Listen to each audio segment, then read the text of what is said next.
We anticipate probably in about 30 or so minutes from now the appearance on the balcony, where a lot of Oz will be looking to see who is there, who is not there. Yeah, so the initial appearance will be who's central to my monarchy, and then whether or not he invites the wider family is a question, that will be outstanding. I mean, he may well invite his entire family. He may well just keep it to him and the people that are the working royals. So that would be the Waleses, the Edinburghs, and maybe, well, it's the people that were in the procession, basically, the Kents and the Gloucesters, that many people wouldn't know, but do carry out public duties.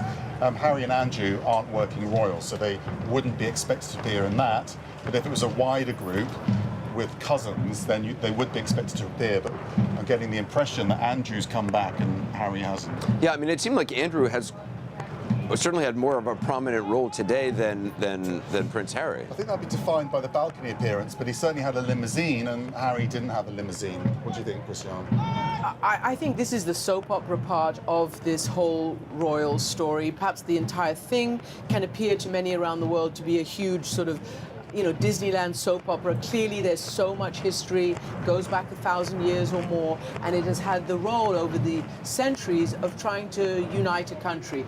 But in this modern era, we've got Harry, who has chosen to move back and to essentially describe what it's like to be the younger brother in this monarchy. And of course, it caused quite a lot of controversy. Also, quite a lot of people read and watched his story, whether it was in the Netflix documentaries or in his own book, Spare.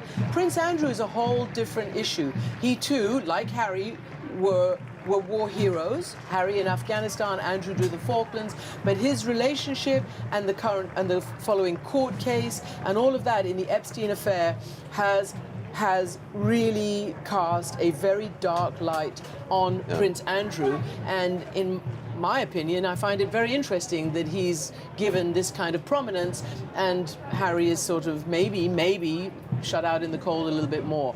It's a strange issue.